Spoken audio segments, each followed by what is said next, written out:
It was the winter of 1950 when a seemingly insignificant moment would forever change the course of a man's life. This is the story of James, a quiet, hard-working man from the small town of Milwaukee. At the time, he was a struggling writer, working a day job at an office, trying to support his family while chasing his dream of becoming a successful author. James wasn't one to believe in fate or destiny. He thought life was all about hard work, grit, and doing what you had to do to survive. But that all changed one fateful day. One cold morning, James stepped onto a bus, already exhausted after a long night of writing.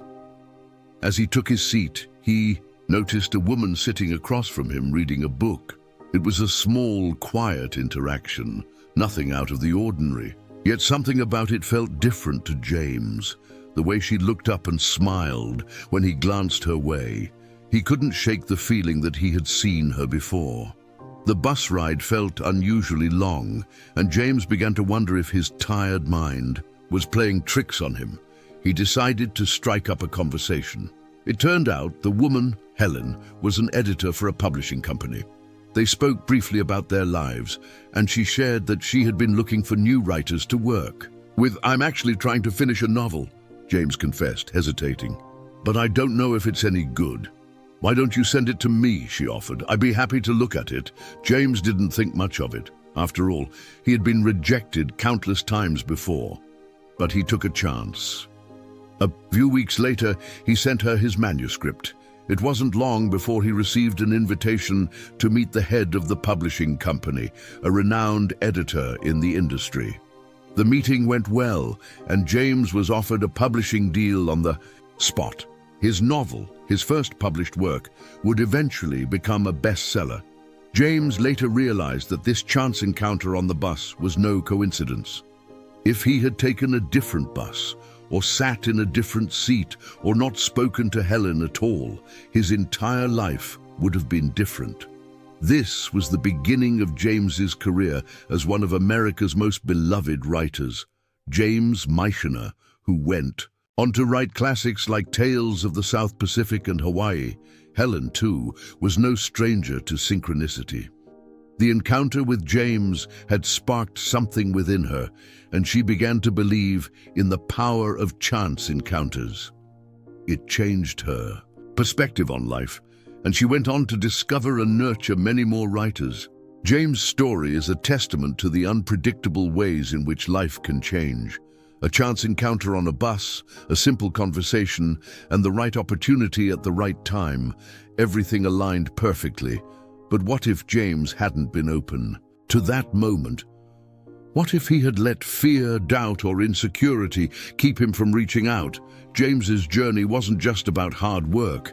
It was about taking chances, stepping out of his comfort zone, and embracing a new possibility. However, for many people, stepping out of their comfort zones isn't as easy as it sounds. For some, the fear of rejection or failure is so ingrained that they would rather remain in the shadows, avoiding anything that might challenge their sense of security, even if it means sacrificing their dreams. This is where the concept of people-pleasing comes in. People-pleasing is rooted in the desire for validation. It's an emotional defense mechanism shaped by our early experiences that keeps us trapped in a cycle of approval-seeking. And just like James, many people find themselves living for the approval of others rather than for themselves, without even realizing it. For James, the act of speaking to Helen on that bus could have been an example of seeking external validation, seeking the approval of someone in a position of power.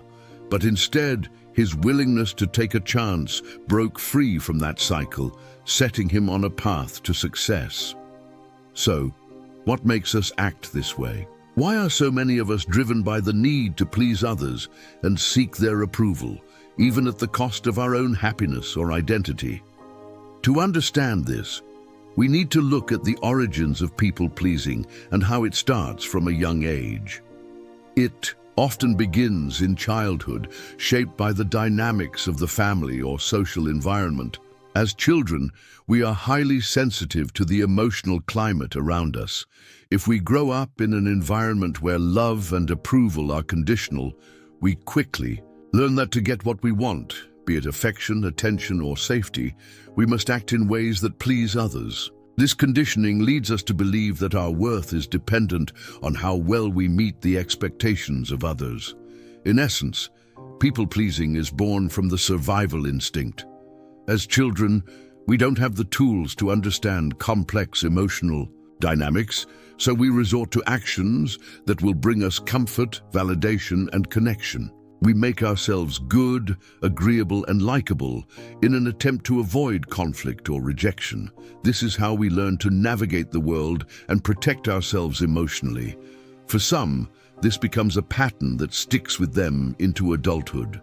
We become overly focused on what others think, constantly striving to be liked or admired, even at the expense of our own needs and desires.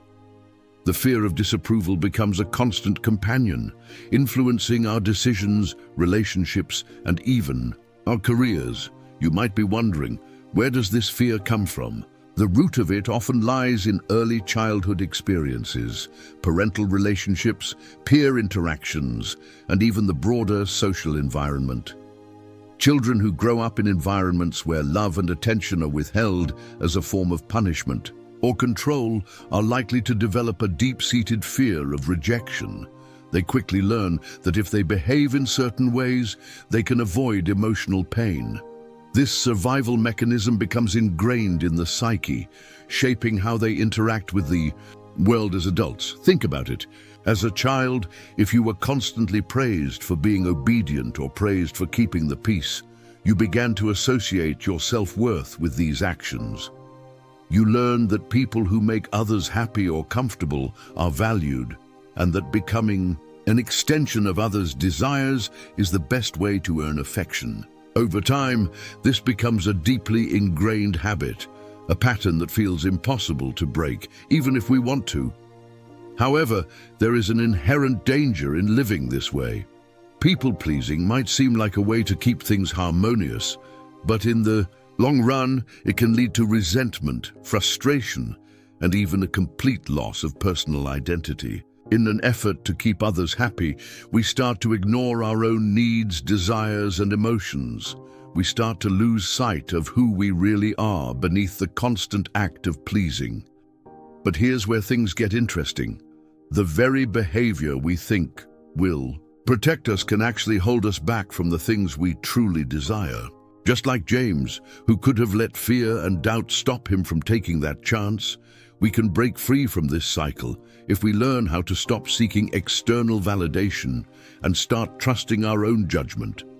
To truly understand how we can break free from people-pleasing, we need to dive deeper into the psychology behind it. Why do we care so much about what others think? Why do we continue to live in fear of disapproval, even when we logically know that pleasing others at the expense of ourselves isn't sustainable? At the core of people-pleasing is something called conditional self-worth. This means that we tie our value to external factors, approval from others, recognition, praise, or even just avoiding conflict. As children, if we grew up in a home where love was conditional on our behavior, we internalized the idea that we could only be lovable if we met certain expectations. It's this belief that carries into adulthood. As adults, our actions and decisions are often dictated by this need to be good in the eyes of others. Whether it's saying yes to a request we don't want to fulfill or suppressing our own needs to avoid upsetting someone else, we're constantly weighing our worth based on how others perceive us. What's even more troubling is that this external validation becomes a form of emotional currency. The more validation we receive, the more we crave it. The less we receive, the more insecure and unworthy we feel. It's a cycle that keeps us trapped. And like James, many of us never realize that the key to breaking free lies in rejecting that external validation and reclaiming our own power. But how do we start to shift this mindset? It begins with self-awareness, recognizing that our worth is not dependent on others' opinions. It requires us to confront the fears that hold us back, the fear of being disliked, the fear of conflict, and ultimately the fear of being rejected or abandoned. These fears are deeply rooted, but they can be transformed when we begin to acknowledge them and consciously choose to act from a place of self-trust. Now that we've touched on how people-pleasing begins, it's time to dig deeper into the underlying psychology. Why are we so obsessed with the opinions of others?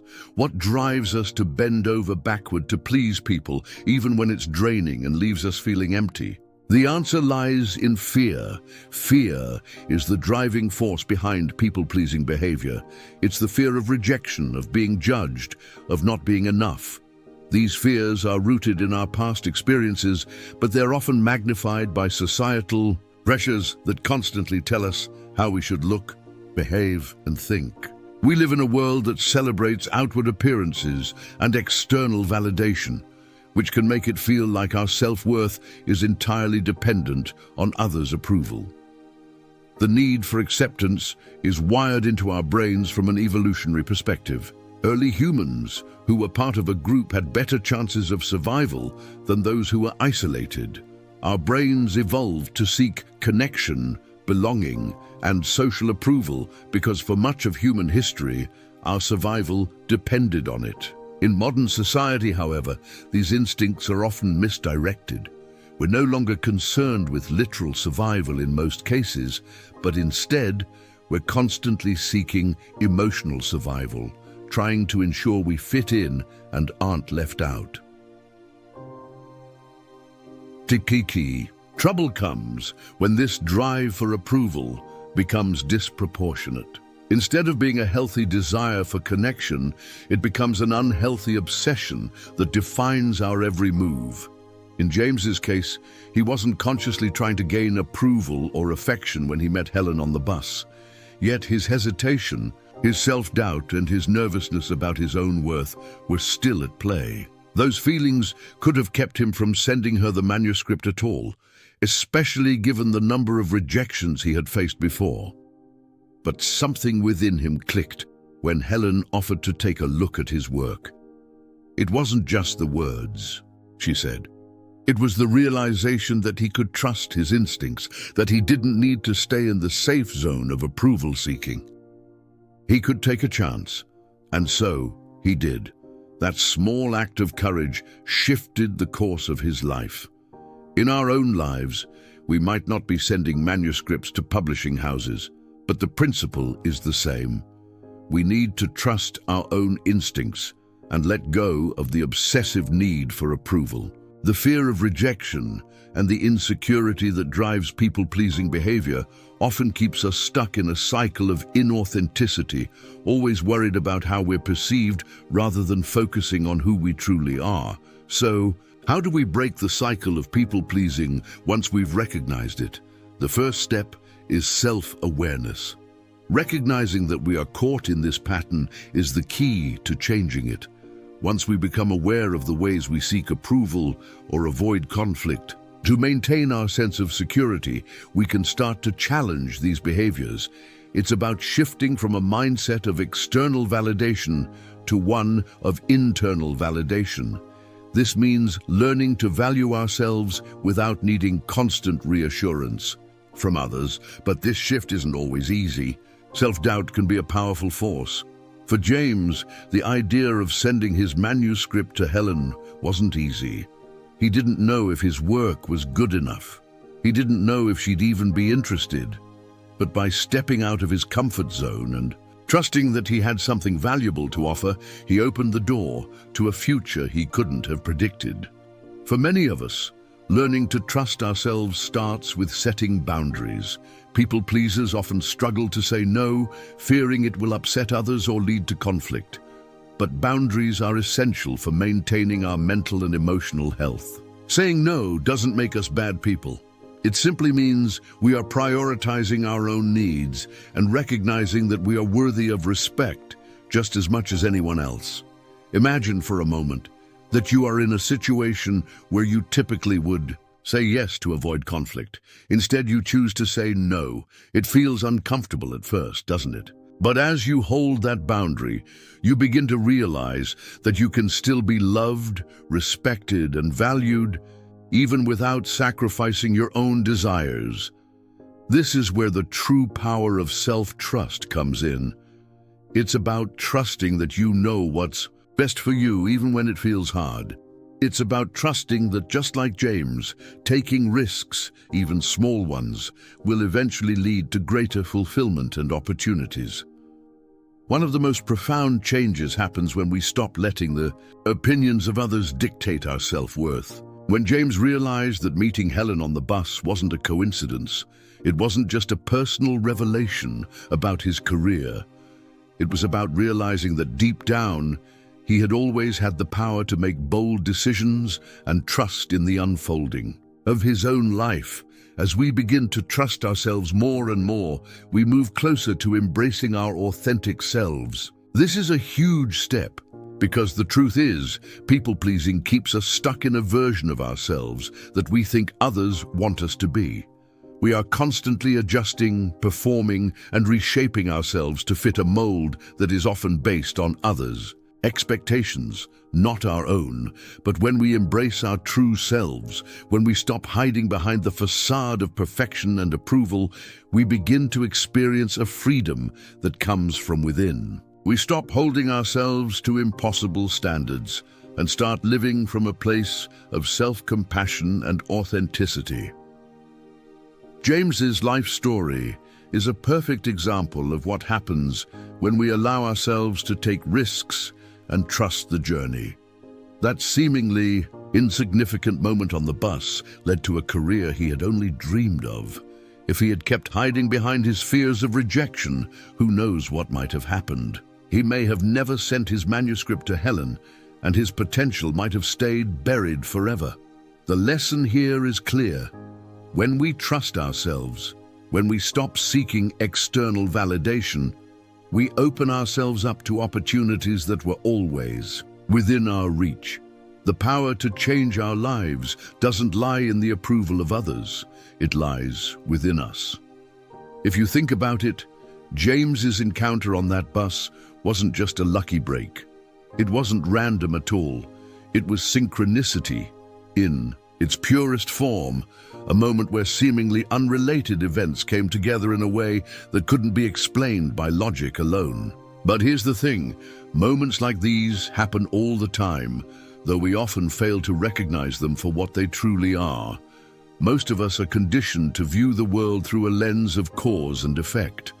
We rely on reason and rationality to explain everything, from how we get from point A to point B, to why certain events unfold in our lives. But the problem with this mindset is that it limits our perception. We miss the subtle connections, the hidden patterns, the coincidences that carry deep meaning. Take a moment and think back to a time in your own life when you experienced something that, at first glance, seemed like pure coincidence. But later you realized it was more than that. Maybe it was a chance encounter with a person who would become important to you. Or perhaps you took a random detour that led to a life-changing opportunity. If you pause and reflect, you'll see that these random moments aren't so random at all. But why is it that so many of us fail to recognize these moments? The answer lies in something deeper, our subconscious mind. Our subconscious is like a filter, constantly shaping our experiences based on our beliefs, fears, and past experiences. It's this part of our psyche that drives most of our actions and decisions, often without us even realizing it. So when something unusual or unexplained happens, our subconscious often dismisses it as insignificant. We chalk it up to coincidence and move on, never fully acknowledging the potential significance of the moment. Let's take the example of James again. If he had been more focused on his skepticism about fate, or more stuck in his doubts about his writing, he might have ignored the encounter with Helen. He could have told himself, "What are the odds? She's just another person on the bus." But instead, he allowed himself to lean into the possibility of something greater happening, something that wasn't dictated by his rational mind, but by the flow of life itself. This is where we get to the heart of synchronicity. It's not about chance, it's about recognizing a deeper connection between things that appear unrelated. It's about opening ourselves to the possibility that we're part of something bigger, something that can't be explained by logic alone. James didn't just stumble into success because he got lucky on a bus ride. He had been writing for years, quietly, relentlessly, facing rejection after rejection, struggling to balance work, family, and a dream that often felt impossible. But something in him never stopped. He kept preparing, writing late into the night, even when no one was watching. That's the part most people overlook when they hear a story like his. Yes, the encounter with Helen seems magical, but it only mattered because James was ready. See, synchronicity doesn't happen to the unprepared. It's not something you can force, and it's not something you can fake.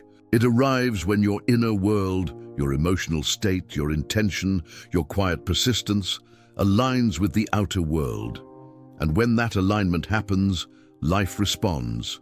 Carl Jung believed that synchronicity is a mirror of the unconscious. That when we're emotionally and psychologically ripe for change, reality begins to reflect it. You may suddenly notice opportunities where you previously saw dead ends. You meet the right person at the right time. A book falls off a shelf, and the title speaks directly to your soul. These things don't happen before you're ready. They happen because you're ready. And often the readiness doesn't look like confidence. It looks like surrender. James wasn't riding that bus thinking, "Today I'll meet the person who will change my life." He was exhausted. He had stopped expecting validation, but he had not stopped doing the work. And in that subtle space, where effort and surrender coexist, synchronicity found him. This is a crucial truth. The universe doesn't reward desperation, but it responds to clarity. When you're aligned emotionally, when your actions, intentions, and subconscious beliefs begin to harmonize, life begins to echo that clarity back to you. But most people are too distracted to notice. They're stuck in cycles of overthinking, doubting, chasing, and in that noise, synchronicity cannot land, because synchronicity is subtle. It speaks in whispers, not in shouts. It appears when your inner noise has quieted enough for you to hear it. So the question is, are you emotionally ready to recognize it? Because synchronicity isn't just about fate, it's about resonance. And that resonance only happens when the signal you're sending is clear. Synchronicity doesn't always knock on your door with a grand entrance. More often, it slips in through a quiet sentence. A book you almost didn't pick up. A stranger's passing comment that lingers in your mind longer than it should. It whispers. The reason most people never experience synchronicity isn't because it isn't happening. It's because they aren't paying attention. Here's the truth. Your perception is a filter, and that filter is shaped by your beliefs, emotions, and focus. What you expect to see in the world tends to be what you notice. Carl Jung described synchronicity as a meaningful coincidence. But meaning is never objective. Meaning is assigned by the mind that sees it. Let's go back to James for a moment.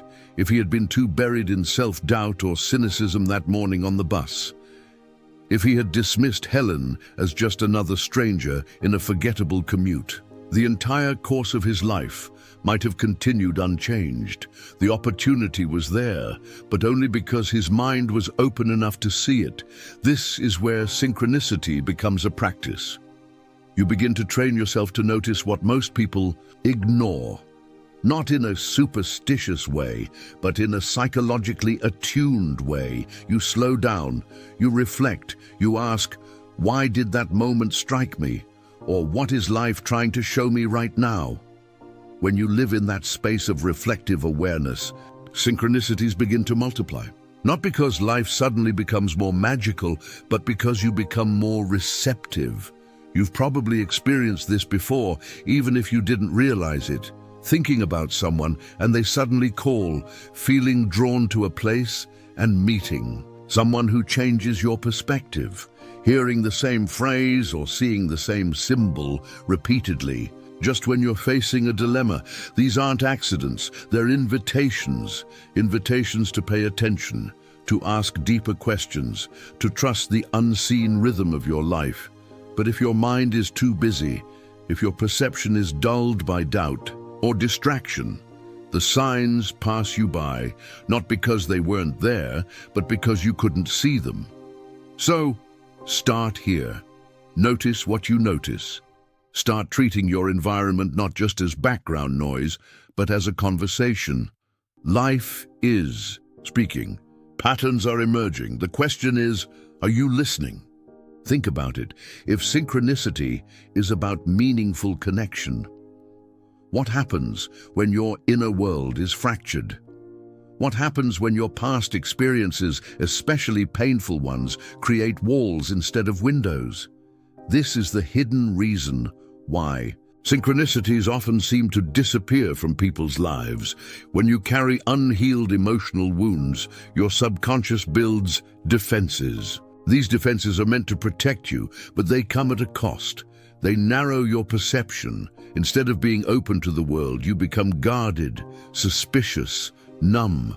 Your ability to see meaning is dulled, not because meaning isn't there, but because your internal lens is clouded. Carl Jung once said, "Until you make the unconscious conscious, it will direct your life and you will call it fate." This is exactly what trauma does. It buries patterns. It suppresses signals. It keeps you stuck in a loop where nothing seems to change and nothing feels connected. Let's take a step back to understand why. When you go through trauma, whether it's abandonment, betrayal, or deep emotional neglect, your nervous system learns to survive, not to perceive. You begin scanning the world for threats, not for symbols or serendipity. And synchronicity requires something different. It requires openness, curiosity, a willingness to believe that life is trying to show you something, not just hurt you. If your inner world is dominated by fear, life's subtle signs can feel like static noise. You miss the encounter, the book, the dream, the moment. And when you do notice something meaningful, you dismiss it because you've been taught not to. Trust. This is why healing is more than just feeling better. It's about regaining access to the mysterious intelligence of life. Because once healing begins, perception expands. You stop bracing against the world and start engaging with it. And when you do, the synchronicities return. They never left.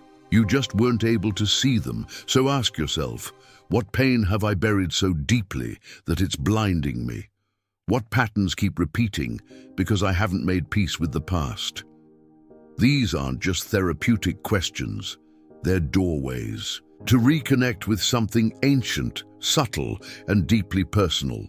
Because when you begin to heal, life begins to speak again. And this time, you're ready to listen. Let that last question settle for a moment. What pain have I buried so deeply that it's blinding me? Because here's the uncomfortable truth. Sometimes the very signs we long for are hiding in the places we least want to look. This is where Carl Jung's concept of the shadow becomes essential. Your shadow is the part of you that you've rejected, disowned, or buried deep in your unconscious. It's made up of the traits you were taught were unacceptable. Your anger, envy, selfishness, fear, even your vulnerability. But it also contains hidden strengths, your intuition, your voice, your forgotten creativity, your instinct. And here's the paradox. Synchronicities are often orchestrated by the shadow itself. Why? Because life wants you whole, and it will keep presenting you with mirrored moments, strange coincidences, familiar faces, recurring dreams, not just to comfort you, but to wake you up to what you've buried. Let me give you an example. A man keeps meeting people who criticize him no matter where he goes. It happens at work, at home, with strangers. On the surface, it looks like bad luck, but underneath it's a synchronistic pattern pointing to something he needs to face, his own inner critic. The harsh voice he projects onto others is the one he hasn't reconciled within himself. This is how the shadow speaks, indirectly, symbolically, repeatedly. And unless you're paying attention, you'll miss the message. But when you begin to own the parts of yourself you've denied, the world starts mirroring something different. Instead of running into resistance, you begin to notice opportunities. Instead of feeling haunted by familiar pain, you start to feel guided. This isn't magic, it's the natural result of making the unconscious conscious. Synchronicity is a kind of cosmic feedback loop. It reflects your internal integration, or lack of it, through the symbols, people, and events around you. So if you want to experience more meaningful connections in your life, the path isn't to chase signs. It's to embrace your shadow, to stop hiding from yourself, because once you do, you won't need to beg life to speak to you. It already is, loudly, clearly, in every face, every mirror, every moment that challenges you to become whole. By now, we've seen how synchronicity can whisper through dreams, speak through pain, and mirror our shadow. But sometimes it does more than that. Sometimes it summons you, not just to heal your wounds, but to step into your purpose. This is what Jung referred to as the process of individuation, becoming who you were always meant to be. Not who the world told you to be, not who your fears shaped you into, but your true self. And the turning point in that journey often arrives through a moment you can't explain away, a moment that grabs you by the soul and says, "Pay attention. Your life is about to change." These aren't always pleasant moments. They're not always accompanied by a golden light or a mystical vision. Sometimes it's a sudden loss, a dream that won't leave you alone, or a stranger's words that hit you like thunder. But what marks them is this: they feel like more than coincidence. They feel like a message, and that message usually carries a deep sense of knowing. A pull towards something that scares you and excites you at the same time. You might not know where it's leading, but you know you can't ignore it. Let's go back to James Missioner for a second. What if he never boarded that bus? What if he ignored Helen's offer, paralyzed by self-doubt? His destiny would have passed like a shadow at dawn. But he listened, he acted, and by following the thread of that one encounter, he unraveled an entire life he never dreamed possible. That's what synchronicity does when you're ready for it. It invites you to participate in your own becoming, to move from being a passive observer of your life to a conscious participant in something greater. And here's the most important thing: the signs are always there, but they don't mean anything unless you respond. You must move, you must risk, you must say yes to the irrational pull that defies logic but aligns with your soul, because your calling won't always make sense to the world, but it will make you come alive. And that aliveness, that inner fire, is how the universe knows you're ready. By now, you might be asking, how do I know what's real? How do I trust a synchronicity without getting lost in wishful thinking? The answer is simple but not easy. You develop your inner compass. This compass isn't a set of beliefs. It's not about logic or blind faith. It's about attunement, learning to sense what resonates with the deepest part of you. See, most people try to find signs in the outer world while being completely disconnected from their inner world. They want the universe to scream clarity into the void, but they never stop to listen to the whisper within. And that whisper, that feeling, is how synchronicity truly speaks. Not through fireworks or perfect timing, but through a sudden alignment, a feeling of recognition, like something clicks. When that woman on the bus smiled at James, it wasn't just a smile. It was a signal, not from her, but from within him. A quiet knowing that something about this moment mattered. That's the inner compass at work. It doesn't explain, it doesn't convince, it just knows. And here's the paradox.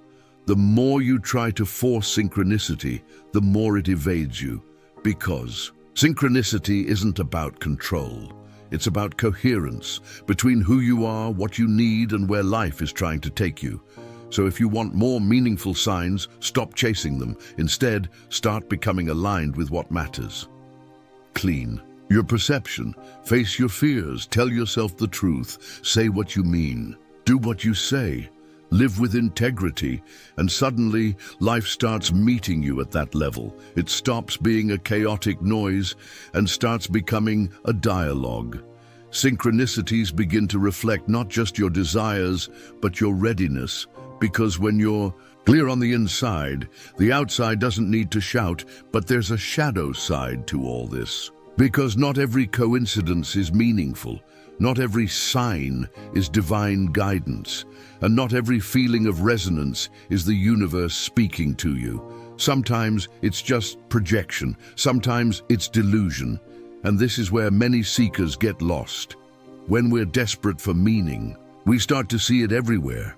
That guy who texted you at 11:11, that song on the radio right after you had a thought, that stranger who looked at you a little too long.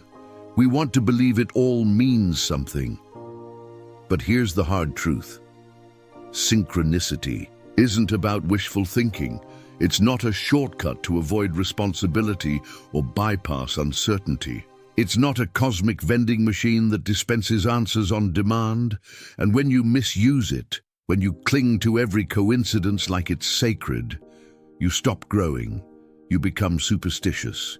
You become dependent on external signs instead of cultivating internal strength. In extreme cases, this turns into spiritual bypassing, a state where people stop taking action in the real world because they're waiting for a sign. But the universe doesn't reward avoidance. It rewards readiness. It rewards those who show up, not just those who interpret. The line between intuition and illusion is thin, and that's why grounding is essential. You must hold two truths at once. That life can speak in symbols, but your discernment is what gives those symbols meaning. You must be able to say, "This feels aligned," while also asking, "Could this be my fear talking?" It's not easy, but it's necessary, because true synchronicity doesn't just flatter your hopes. It challenges you. It asks for clarity. It demands humility. The moment you think you've mastered it, that's when you're most likely to fall into fantasy. So stay awake, stay questioning, stay grounded, because synchronicity isn't magic, it's meaning, and meaning is something you must earn. So, how do you become the kind of person who naturally experiences synchronicity? Not by chasing signs, not by overanalyzing every flicker of coincidence, and certainly not by waiting passively for life to deliver you meaning. You live a synced life by aligning yourself, because synchronicity doesn't come to those who seek magic. It comes to those who seek truth. When you begin to walk your authentic path, when your thoughts, actions, and values are coherent, you become a tuning fork for deeper meaning. Synchronicities become more frequent, not because the universe is doing more, but because you are finally listening. And it's not just about listening outward, it's about listening inward. You honor your intuition. You take action on inner nudges. You say yes when the moment speaks, and no when it feels forced. You let go of control. You trust the unfolding. You realize that life isn't random, it's rhythmic. Every moment, every encounter, every silence is part of a larger music, and when you stop resisting, you start to dance with it. This is what Carl Jung meant when he said, "In all chaos, there is a cosmos. In all disorder, a secret order." Living a synced life means trusting that order, not blindly but bravely. It means honoring mystery without needing to solve it. It means showing up again and again as the truest version of yourself, so that when meaning knocks, you're ready to open the door. not because you predicted it, but because you prepared for it. This is the quiet power of synchronicity. It does not shout, it does not beg, it whispers, and those who learn to hear it, those who live in integrity, presence, and purpose, they find themselves at the center of moments they never could have planned, moments that feel like fate, moments that change everything. So, what synchronicities have you experienced lately? Not the ones you hoped for, but the ones that spoke to you. Leave a comment below and share your story, because sometimes someone else's synchronicity is the sign we didn't know we needed. And if this resonated, subscribe to The Archetype, where we explore the unseen patterns shaping your life through Jungian wisdom, shadow work, and the deeper mysteries of the self. There are no accidents. You're here for a reason. Now ask yourself, what is life trying to show you?